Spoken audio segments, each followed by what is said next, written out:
봉독드릴 말씀은 히브리서 10장 15절에서 18절 말씀입니다. 또한 성령이 우리에게 정언하시되 주께서 이르시되 그날 후로는 그들과 맺을 언약이 이것이라 하시고 내 법을 그들의 마음에 두고 그들의 생각에 기록하리라 하신 후에 또 그들의 죄와 그들의 불법을 내가 다시 기억하지 아니하리라 하셨으니 이것들을 사하셨은즉 다시 죄를 위하여 제사 드릴 것이 없느니라. 아멘. 말씀이 마음과 생각에 새겨진다는 주제 말씀입니다.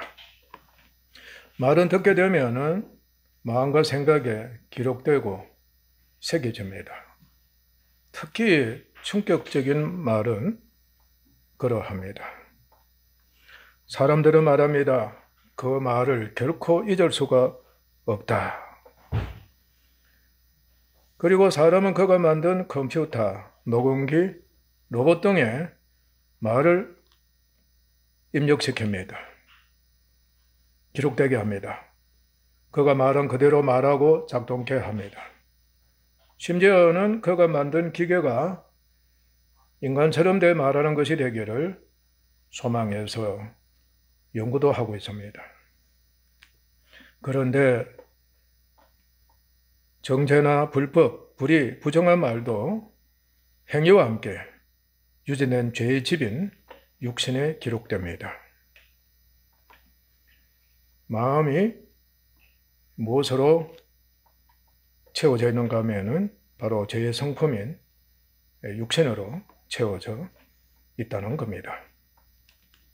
그런데 설령 마음에서 우러나오는 선한 말 또는 행위가 기록되어 있다 할지라도 사람은 근본적으로 죄와 사망의 종이므로 의나 선이나 생명이 전혀 없는 겁니다.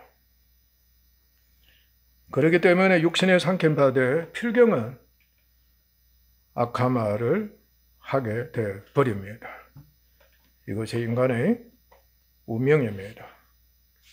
종교인이든 그리고 선하게 살았던 사람이든 율법으로는 흠이 없게 사는 사람이라 할지라도 최후에는 악을 나오게 됩니다.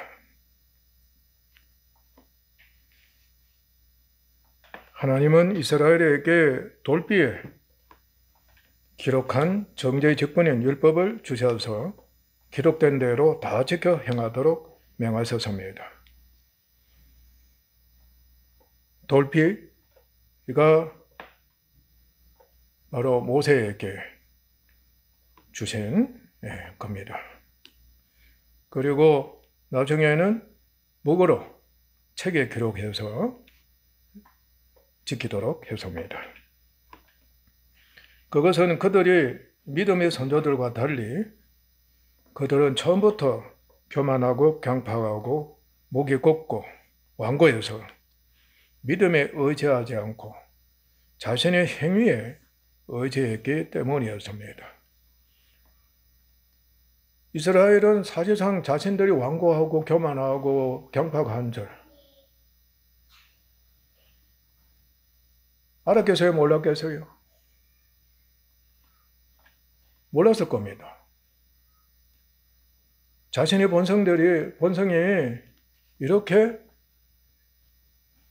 불순종한 그 강팍한 줄, 본질적으로 그러하다는 것을 알 리가 없었을 겁니다. 그런데 처음부터 애굽에서도 그랬고 광야에서도 본격적으로 그렇게 했습니다.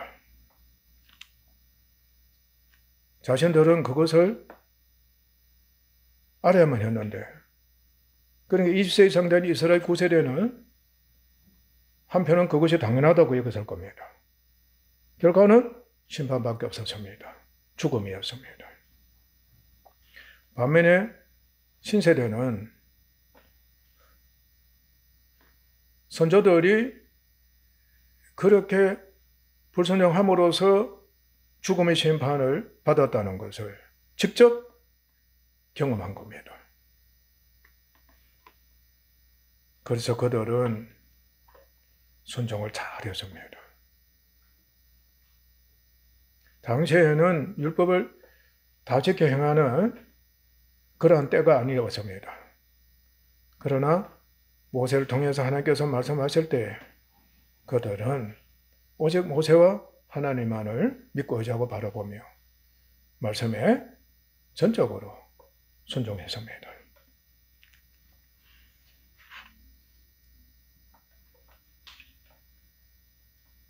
그들이 처음부터 강팍했기 때문에 그들은 기록된 대로 스스로 다 지켜 행할 수가 없었습니다.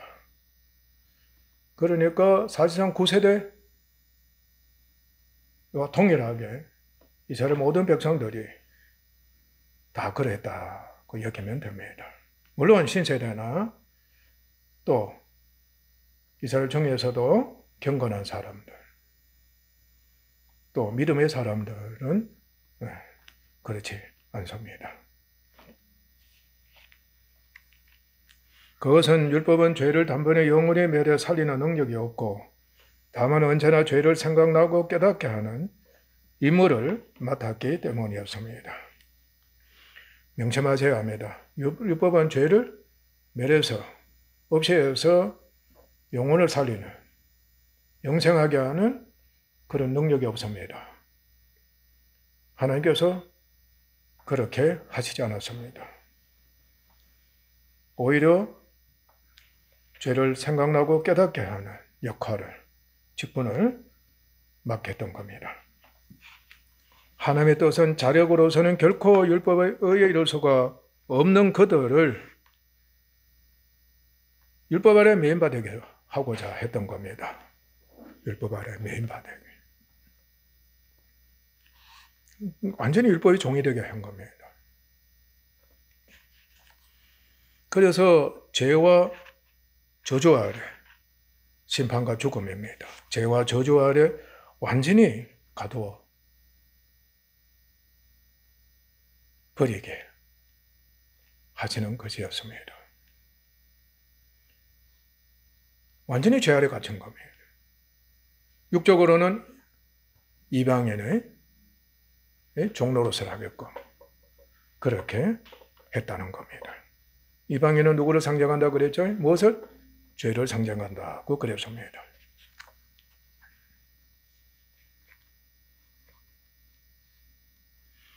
그러나 하나님의 뜻은 여기에 있었습니다. 죄 아래 완전히 가두어 버린 것은 말씀 대신 예수 그리스도를 믿음으로 말미암는 약속을 믿는 자들에게 주려 함이었습니다. 이로 인해 율법은 그리스도께로 인도하는 초등교사가 돼 믿음으로 말미암아 어렵다함을 얻게 하려 하는 직분도 역할도 하고 있었습니다. 율법을 하여금 몽학 선생의 역할을 하게 한 겁니다. 그림자 선생입니다.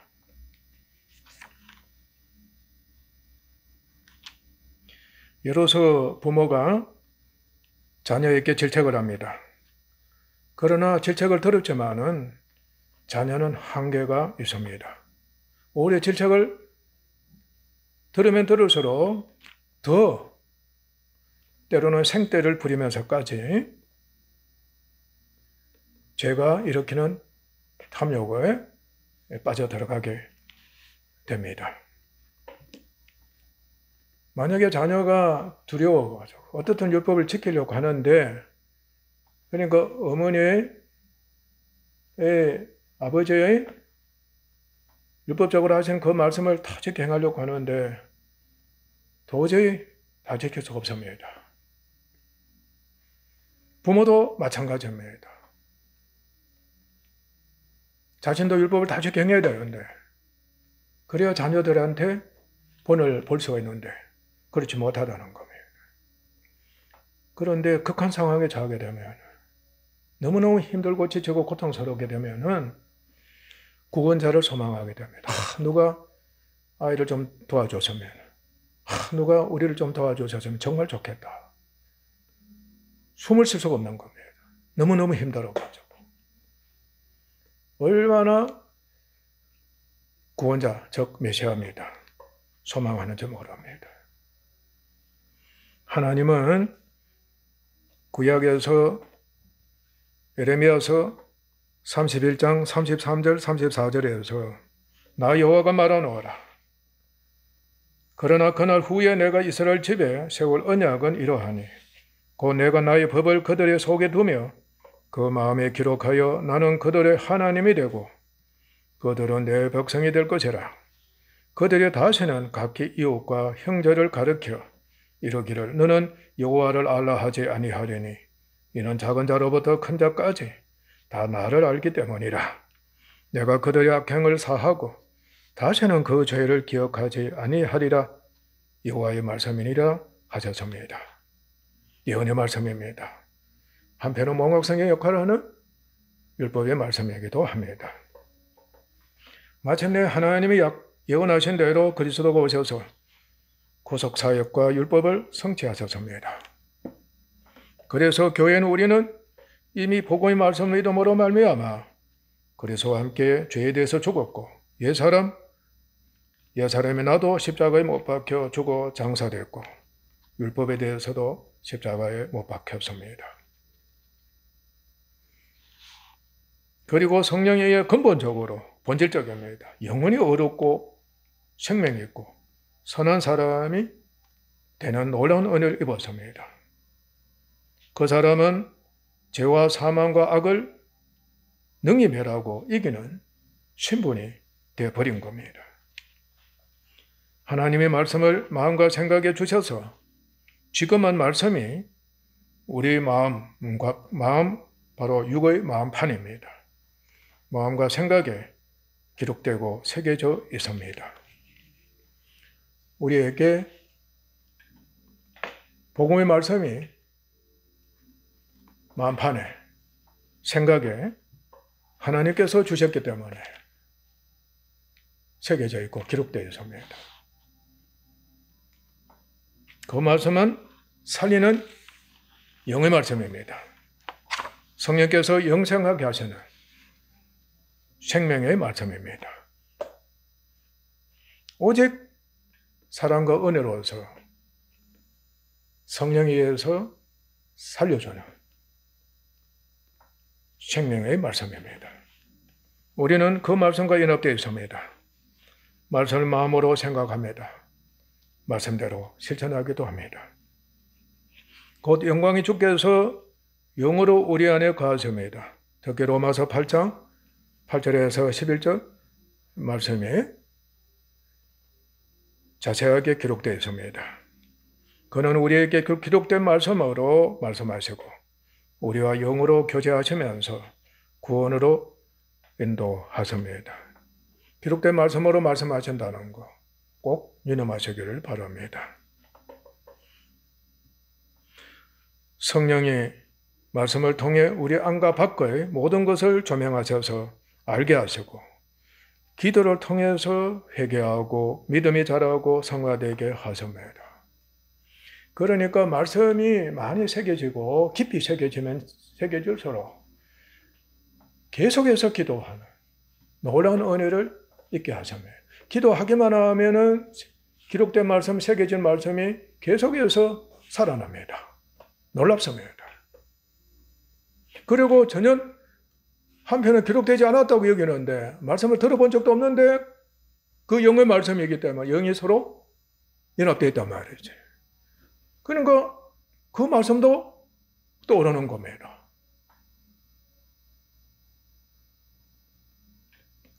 정말로 하나님과 교제하면서 영으로나 심령으로 하나님과 교제도 하고 그리고 말씀을 따라서 모든 기도를 하는 은혜를 있는 것입니다. 그러니까 기도 안 된다고 할 경우에는 주님 바라보면 됩니다.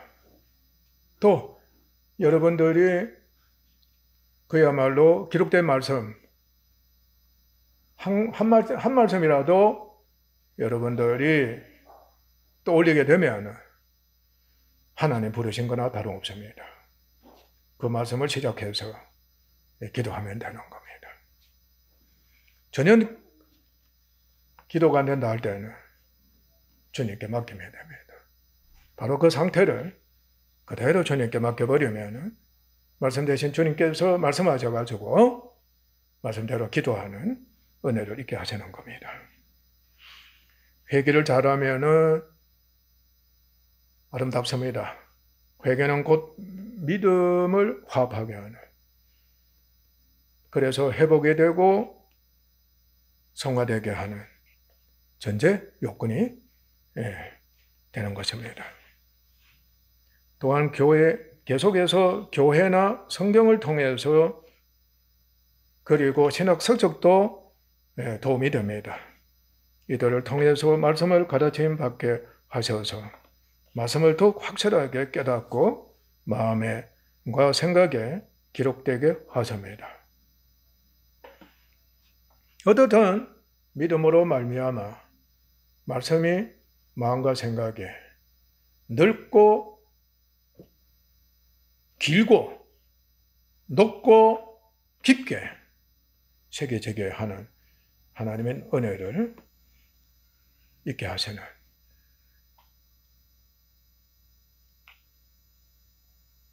성도들이 되게 하시는 겁니다.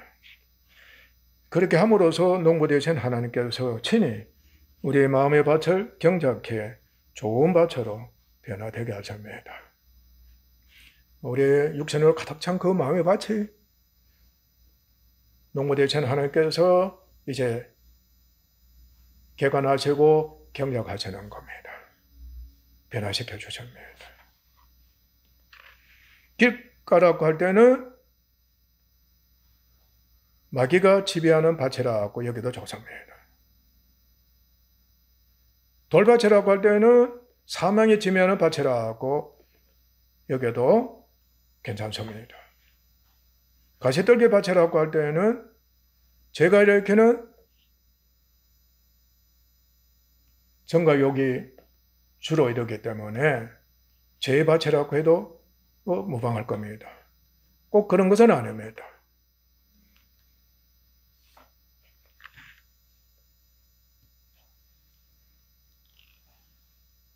말씀이 기록되기만 하면, 새겨지기만 하면 믿음은 계속 자랍니다. 기도를 하기 때문입니다. 하나님께서 친히 우리의 마음밭을 경작하셔서 계속해서 성화되게 하시고 좋은 밭이 되도록 그렇게 양육해 주시는 겁니다.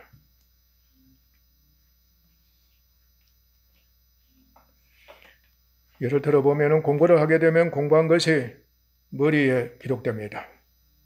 마음과 생각에 기록이 됩니다. 그것을 알고 숙지하는 겁니다. 그거 계속 교제합니다. 또 기록된 책으로 계속 공부합니다. 익히고 기록되게 하고 정전하는 겁니다. 기록된 영역이 굳게 새겨져 잊어버리지 않고 영역을 어떻게 하는 겁니까? 공부의 영역을, 지식의 영역을, 실력을 계속해서 향상시키는 겁니다. 확장합니다. 마침내 충분하게 활용하고 실력을 발휘하게 되는 겁니다. 참 멋있는 학생입니다. 그런데 우리의 마음밭은 죄의 집인 육신으로 인해서 길가, 돌밭, 가시떨기 밭과 같아서 이미 기록되어 있는 육신에 속한 마음과 생각을 쫓고 계속해서 이를 추구하고 있습니다. 이로 인해 믿음 안에서 말씀이 마음과 생각에 기록되어 있는 것이 여간 힘들지가 않습니다. 특히 말씀되시고 영으로 계시는 그리스도와 교제하는 것이 심히 어렵습니다. 이것이 교회의 현실이기도 합니다. 그래서 마음이 좋은 밭이 돼 착하고 좋은 마음으로 말씀을 듣고 지키어 인내로 결신한 자가 되지를 못합니다. 공부도 그러합니다. 천부적으로 공부하는 마음, 생각, 머리가 되지 못합니다. 공부 하나 머리에 새겨지지 않고 잊어버립니다. 공부에 집중하지 못하고 산만하고 다른 생각을 쫓습니다. 공부에 대해서 염려합니다. 걱정만 합니다. 공부를 대충하고 멀리하고 싫어합니다. 그런데 만약에 믿음으로 말미암지 않으면 율법이 가입돼 우리의 행위죄를 정죄합니다. 부모와 스승이 질책하는 것과 같습니다. 그러나 율법은 믿음에서 난 것이 아니므로 우리는 율법을 쫓으면 아니 됩니다.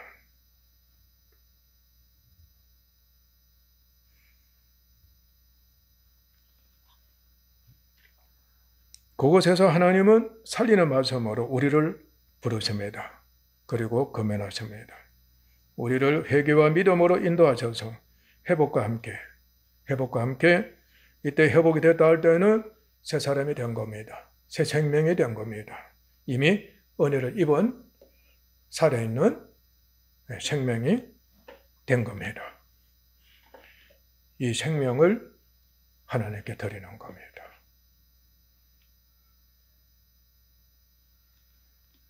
실제적으로 새 사람이 회복되고 생명을 있는 사람이 됐기 때문에 새 사람은 반드시 자원해서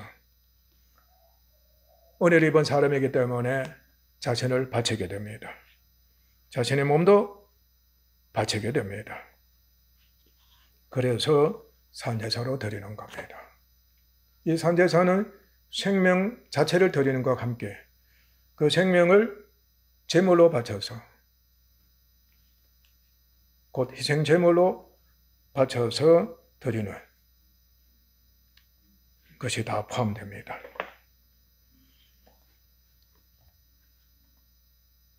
그리고 다음에는 하나님께 바쳤기 때문에 연약한 가운데 하나님이 차게 하십니다. 이때 연약이라 할 때는 죽음이나 다름없습니다. 연약하면 누가 연약하게 했고 그리고 괴롭히는 건가 드러나게 하시는 겁니다. 바로 죄의 집인 육신에 있게 하시는 겁니다. 그래서 고난을 겪게 하신다는 뜻입니다. 죄의 집인 육신에게 그곳에 처해 있다고 하는 그것은 하나님께서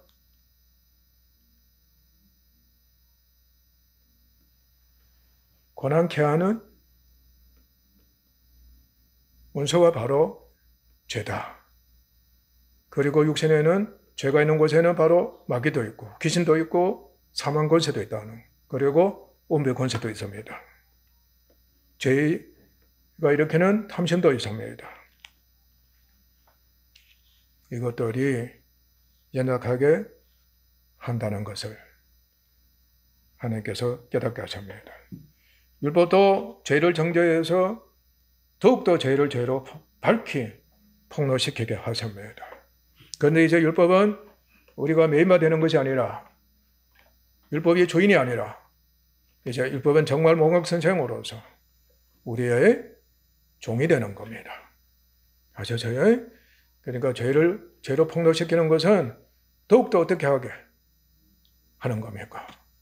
주님을 믿는 그 은혜에 참여토록 하는 그 길을 가도록 하는 겁니다.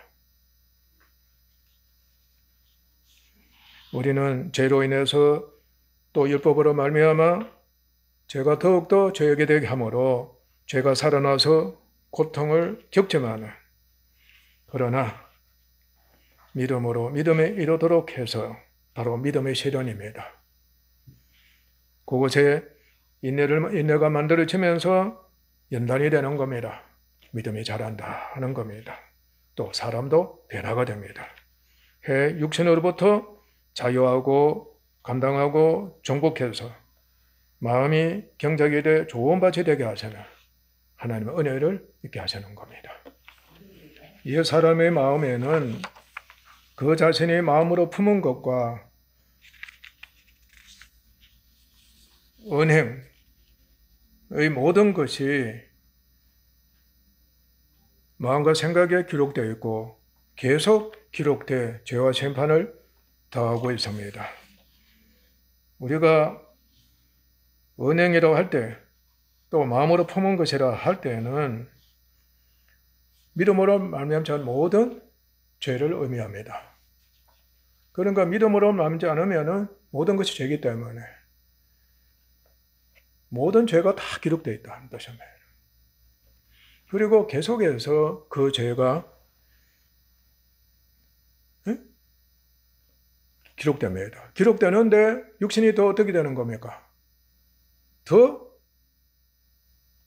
나빠지는 겁니다. 더 강팍하고 더 타락하고 더 악해지고 그런 저주가 있다는 겁니다. 그러니까 심판이 더욱더 가중됩니다.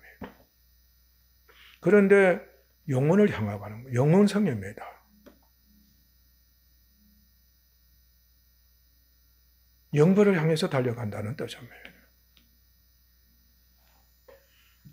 죄의 영원한 결과는 영벌입니다. 영원한 죽음, 바로 영벌을 받게 하는 겁니다. 그러나 구원받은 교회는 우리는 하나님이 영으로 우리 안에 계셔서 기록된 말씀으로 이 땅에 사는 동안 심판을 다 받게 해버리십니다. 그러니까 징계를 하시는 겁니다. 바로 그 징계가 고난을 겪는 겁니다. 고통을 겪는 겁니다. 그러니까 우리는 그 고통 속에서 죄를 범한 모든 것을 어떻게 하는 겁니까? 일체 회개하는, 자백하는 은혜를 잊게 되는 겁니다. 그리고 죄 자체까지도 멸하는 그 은혜를 잊게 하시는 겁니다. 그래서 그리스도의 장성한 형상을 본받게 하시는 겁니다. 그리스도의 형상을 본받아 장성한 지경까지 이르게 하시는 그 인도를 하나님은 계속해서 지금 징계하시면서 가게 하시는 겁니다.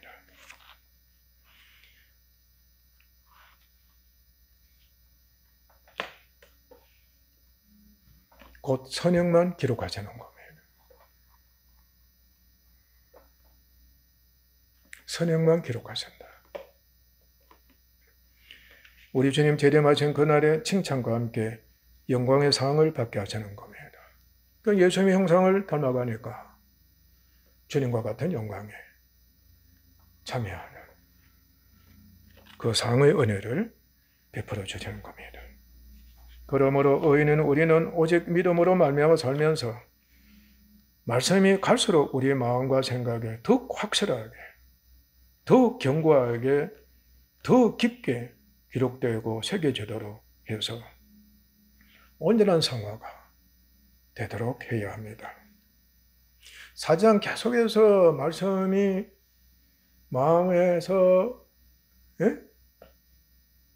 생각에서 일어나서 보고 알고 그 말씀이 직접 인도도 하시고 그 말씀이 능력으로 역사하시고 생명으로 역사하시는 그것을 목격할 때 말씀 안에 갇히지 않을 수가 없는 겁니다. 무엇보다도 하나님과 말씀으로 교제하게 되고 기도하지 않을 수 없는 정말 놀라운 영적인 운명에 참여하게 하시는 겁니다. 학생들이 공부를 끝까지 하는 것처럼 우리는 주님께서 데려가시는 그날까지 계속해서 새겨진 말씀과 또 계속해서 성경을 보거나 교회에서 가르침 받으면서 또 새겨지고 기록되기 때문에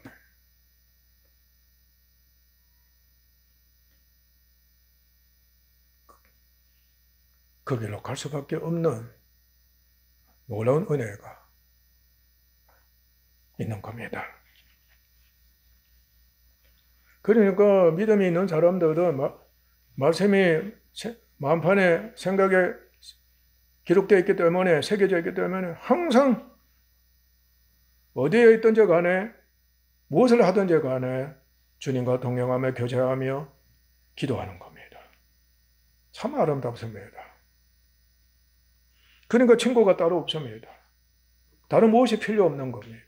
먼저 둘 리가 없습니다. 오히려 무엇을 여긴다 그래서요? 사도 바울은 배설물로 여긴다. 한편은 똥으로 여긴다. 자기가 좋아했던 모든 것들이, 세상에서 그야말로 이름을 날릴 수 있는 모든 것들이 오히려 배설물이 되어 있다. 배설물이다. 똥이다. 왜냐? 그것들이 오히려 실족해하고 괴롭히기 때문입니다. 그렇습니다.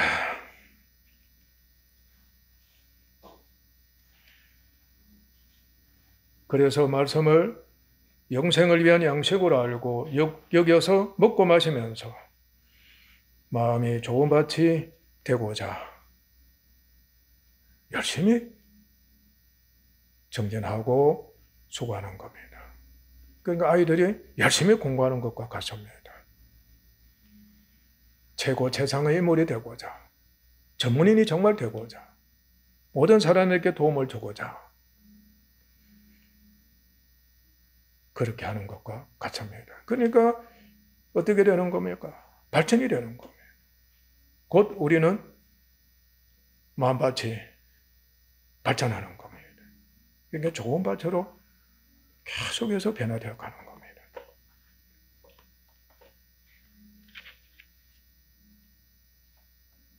우리 언제나 우리 안에 영으로 가시는 하나님과 영적 인격적으로 하나가 돼 말씀으로 교제하며 가르침을 받고 말씀이 마음과 생각에 견고하게 새겨지고 말씀에 대한 확실함, 깨달음이 있고 말씀대로 실천해서 앞서 달리는 성도가 되어야겠습니다. 마지막으로 성경 외에는 다른 말씀이 없다는 것을 꼭 명심해야 합니다. 이단이 바로 그것입니다. 성경 외에 다른 말씀이 있다고, 다른 성경보다 동등하거나 우월한 말씀이 있다고 주장하는 겁니다. 우리들도 가끔 다른 교회 가면은 보다 더 같은 성경이라도 내게 더 도움이 되는, 더 유익이 되는 말씀이 있을 것이다. 있지 않을까 해서 떠나기도 하고 방황하기도 하고 또 다른 데 가서 가르침 받기도 하는 경우가 있는 것입니다. 물론 교회가 온전히 가르치지 못하면은, 충분히 가르치지 못하면은 때로는 다른 교회 가서 가르침 받을 수도 있고 때로는 어떤 모임에 가서도 가르침 받을 수 있고, 그리고 신학 서적들을 통해서 얼마든지 가르침을 받을 수가 있습니다. 그러나 중요한 것은 성경 외에 다른 말씀이 없다는 것을 꼭 명심하고, 그리고 성경을 교회에서 가르칠 때 그야말로 충분하게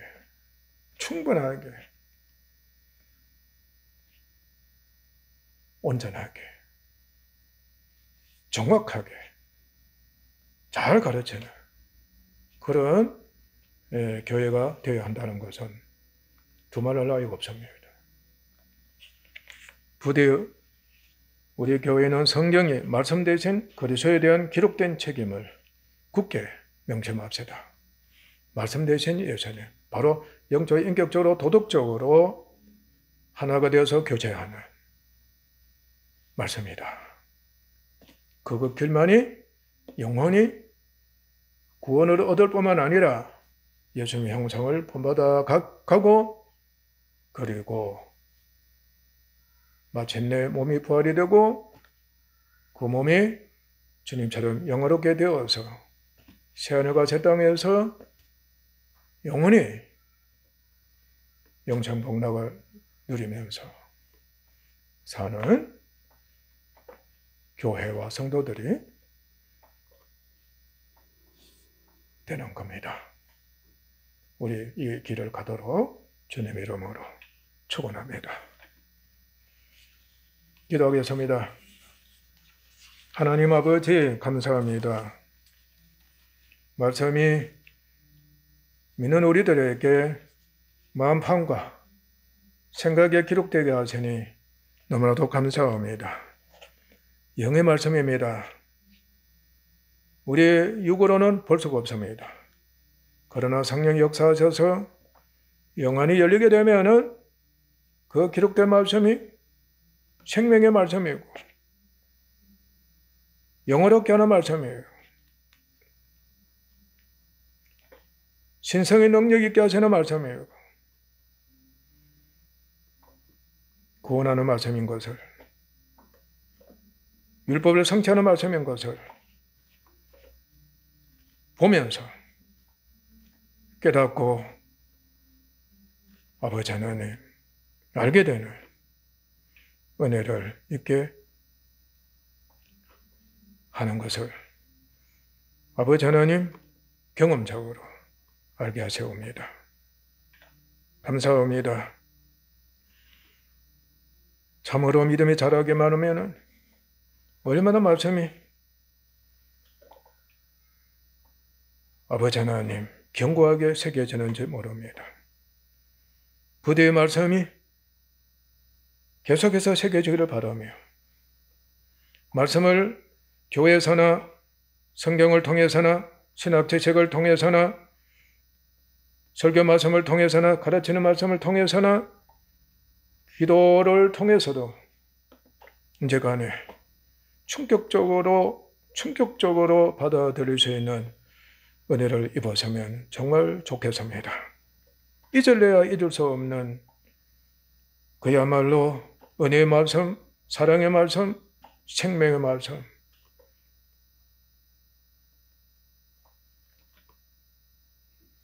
되기를 원합니다. 믿음이 자라면 반드시 그 놀라운 은혜를 있게 하시옵니다.